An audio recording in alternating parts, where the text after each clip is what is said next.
Hello there, how is everybody out there? It's been a while, but I'm back here to show some records. I got a lot of vinyl finds upcoming if things work out okay. A lot of these go back about a year, 2 years, and some are very recent. I've been digging this whole time, even though I've been away. I've had some issues to work out with my computer and internet provider. They were having problems, so little things, you know, getting in the way for a successful upload. And I've got a whole table full here in the center courtyard, edge to edge with records, about 4 crates. I'm going to start off here with some more of the common stuff. This is all mostly 70s, a little bit of 60s thrown in here. Mixed bag of genres just all over the place, you know, for your varied tastes out there, because we all like a variety of different things, don't we? So I'm going to start off here with one basic pile, and then we'll get into the better stuff, the more obscure stuff. First off, we have here from 1972, a classic, a one-man outfit, Apollo 100. He goes by the name of Tom Parker, and this was his debut on the Mega label.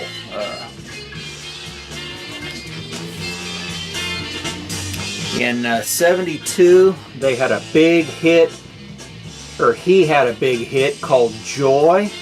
All instrumental here, no singing, which I like.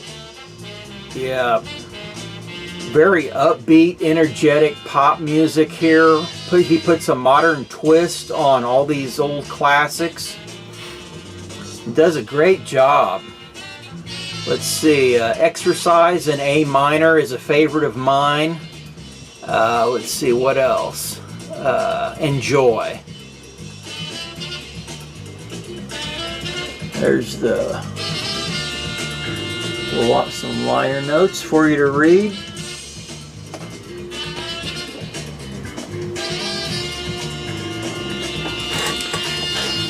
But you know how sometimes we get a used album and we pull out the inner sleeve and it's got some interesting markings on it? Well, I thought this was very interesting. I found this record down in Springfield, Missouri. And there is the note that the father left his son. Jeff, don't plan on skiing or anything this weekend until you've cleaned up that blank blank room, Dad.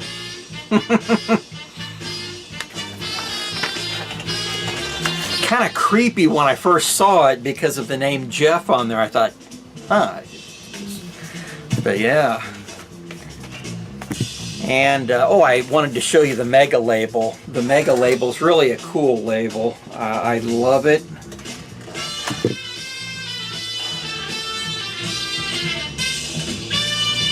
There we go.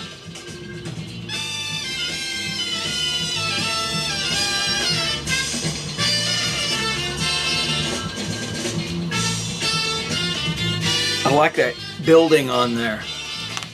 And then, when I was shopping for records,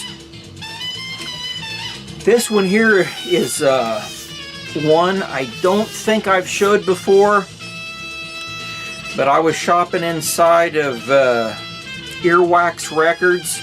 This goes back further than 2 years, but I think I just overlooked showing this one here. Gary Wilkerson, the owner, he was in there spinning, you know, records and music playing on the overhead while I dug, and I heard music that really grabbed me. Side A, side B, man, I like every song. I've got to get this record, but I could not place who it was. It just had me, you know, totally had me puzzled. So I asked him and he showed me. Turned out to be the group Sunrise from '77. Great melodic, upbeat, energetic, great songwriting, good instrumentation. The guys are very talented, very tight, even jazzy at times. Yeah, just a great, infectious pop rock record.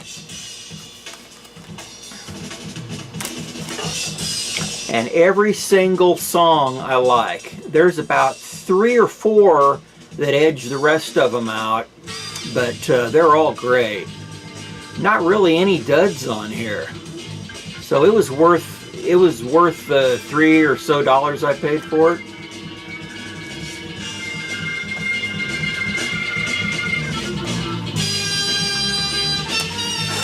Yeah, totally disregard the price sticker on there. Yeah.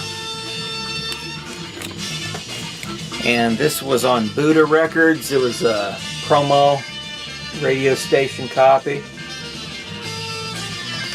And then from Canada, another group I really loved growing up. These guys wrote some very good songwriting, good melodic structures, very memorable. The music just sticks in your head. Beautiful tunes here.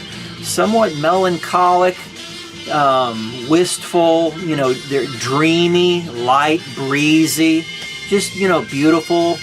I think of a kind of a breezy, sunny afternoon in a field and flowers, you know, blowing, or children playing or something. The music,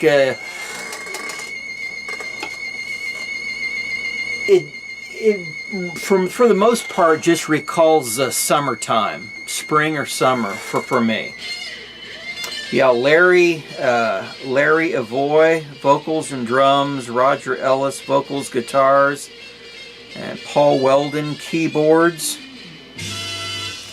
But here's the songs. Last song was their big radio hit, and then Catchet County. Oh, I love both of those songs. Catchet County is especially beautiful and dreamy. Just incredible, my gosh. I don't even think they're capable of making songs like Catchet County anymore.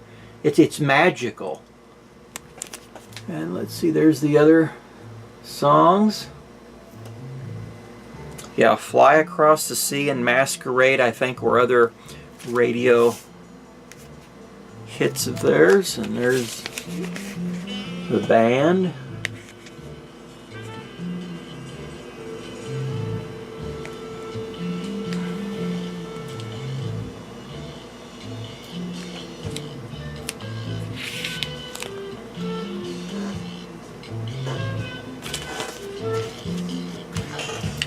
And next, from 1963, believe it or not, this is sealed yet. I just could not believe I could run across a copy that was sealed. An original copy on the Liberty label from 1963 of Vikki Carr. And this is my favorite album of hers. Yeah, I had first found this album in a little LP and was playing it in my jukebox. Had found it at the Music Exchange. And shortly after that, maybe a year after that, I found the LP, which had come in. And it was from a radio station up in Kansas City, as a matter of fact, KMBZ, AM 980. And it had the big call letters written on a sticker on the front, and the DJ, you know, scribble on the back, you know, their songs, how they rate them, what time of day to play them. Up tempo, whatever, you know. But yeah, I love her voice, and she plays all the big pop standards of the day. File under female vocalist. Yeah, great stuff here.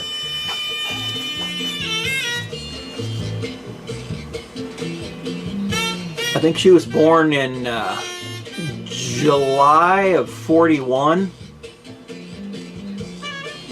Liner notes there, and the songs.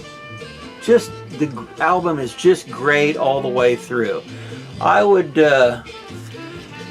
say this would make good evening unwind music with your girl. You know, dinner music, candlelight, just, you know, sitting outside on the porch swing, just laid back stuff. And then another one by Simon and Garfunkel I was missing. I've got most of their stuff. I'm just missing one more of theirs. I've always bypassed them in the bins for decades because they were too scratched or, you know, ring worn or seam splits. But this one here was in the shrink, nice, clean. You know, they're worthy of a nice, clean listen without all that, you know, surface noise. But yeah, great album here. Great album. There's the songs. For those of you who like reading the liner notes.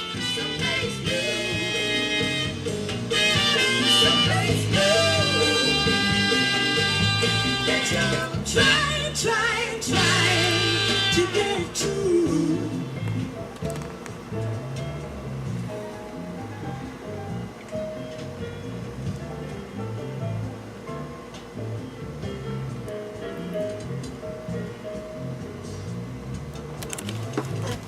Nice shot of them there in the subway.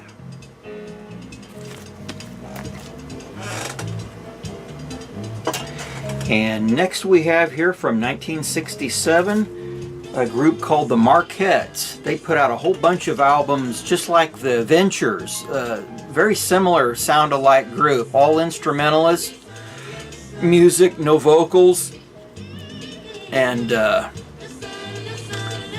this is more of a, you know, flower child, peace, love, and joy type of, you know, group from that summer of love. All great upbeat, sunny pop tunes on here. Fun. There's the songs. I got little stickers there by the two favorite songs of mine on the whole album, but they're all great.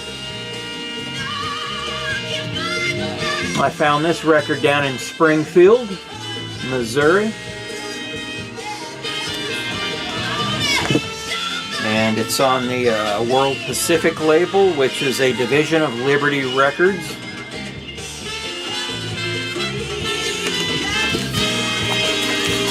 And then sort of a soul funk group with a little bit of disco in there on some of the songs. This is Brother to Brother. Disregard any orange price tags on there. Those are not what I paid for them. These are just old poly sleeves that other records came in that I just put in a newer Blake sleeve and have my more old used stuff in these old poly sleeves yet, but I need to get them all in the Blake sleeves. The Brother to Brother, Let Your Mind Be Free. One that I never remember hearing on the radio. The whole album's great, but my favorite pick on this album would be Visions. Runs a little over 7 minutes. Really laid back, mellow jam. Really cool. Really cool. Love it.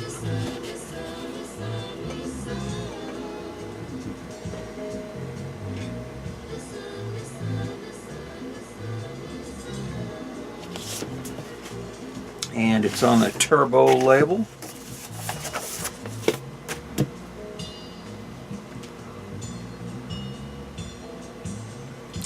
And next we have another group from Canada here. This record was issued on a Canadian label and then an American label. The American label was Evolution Records. I'm sure you're familiar with Evolution Records. They had some more obscure groups on there. I think Lighthouse and Game and a few others were on there. It's possible, if memory serves correct, that maybe one of them, Mike Quattro, Susie Quattro's older brother, was on one of his albums, possibly his first debut album was on the Evolution Records, but yeah, this is the Gainsborough Gallery. Life is a Song. And this is real nice Psych Sunshine Pop here. Nice breezy stuff.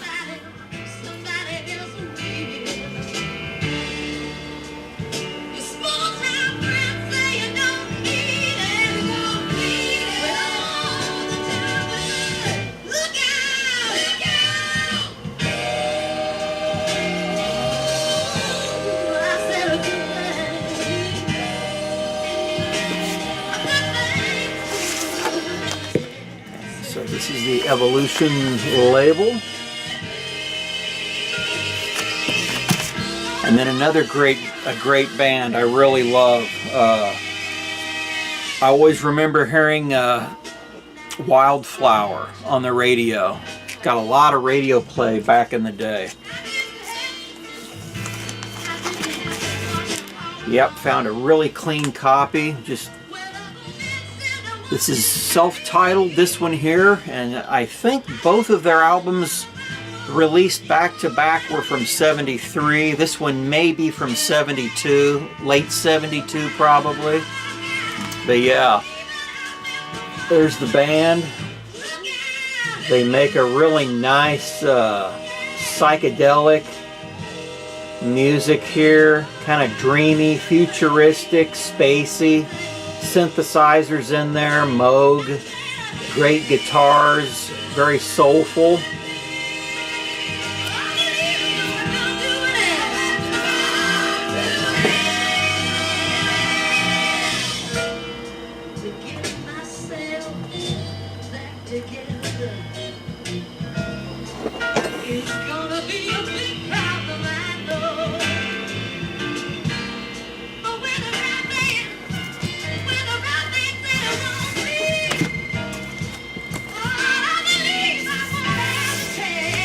That's on the Capitol Target label. In 72 they switched over to the red from the lime, so this is probably a 72 release or right at the end of 72. All the songs on here are great. Some of them are kind of wistful and melancholy, yearning, and others are more upbeat. Got a female singer in here, and Wildflower is a standout favorite for me personally, and then 26 Years. Check out 26 Years. Great synth, spacey synth on there. And then Isaac Hayes, Juicy Fruit.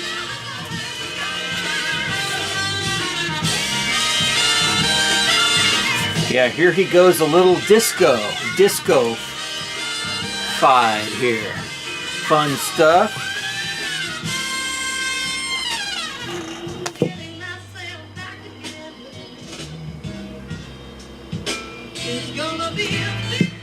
And next, TV series I didn't know existed. Washington Behind Closed Doors. Another heavily orchestrated disco-tinged soundtrack, but just great music. The total epitome of that 70s highly orchestrated sound we've come to love. Yeah, I really like this soundtrack here. Just a load of musicians, a huge backing orchestra practically.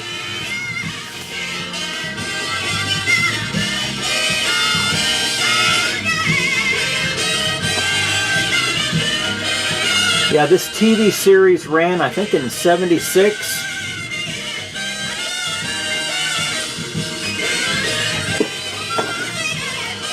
And look at all the musicians there.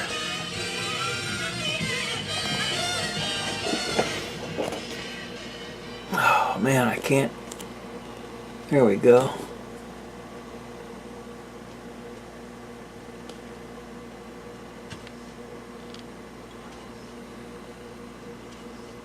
Yeah, this was quite an interesting find here. I really enjoyed this record. And then lastly, I'll show Tommy Roe. Missing this Tommy Roe. Fantasy.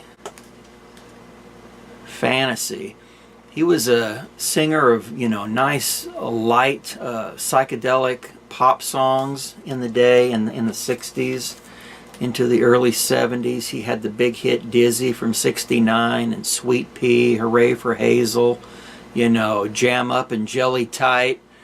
Yeah, It's Now Winter's Day was a beautiful hit that he had on AM radio. And those are the songs.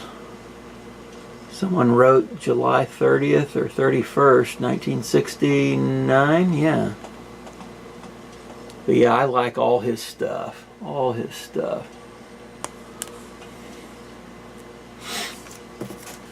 And his records were on the ABC.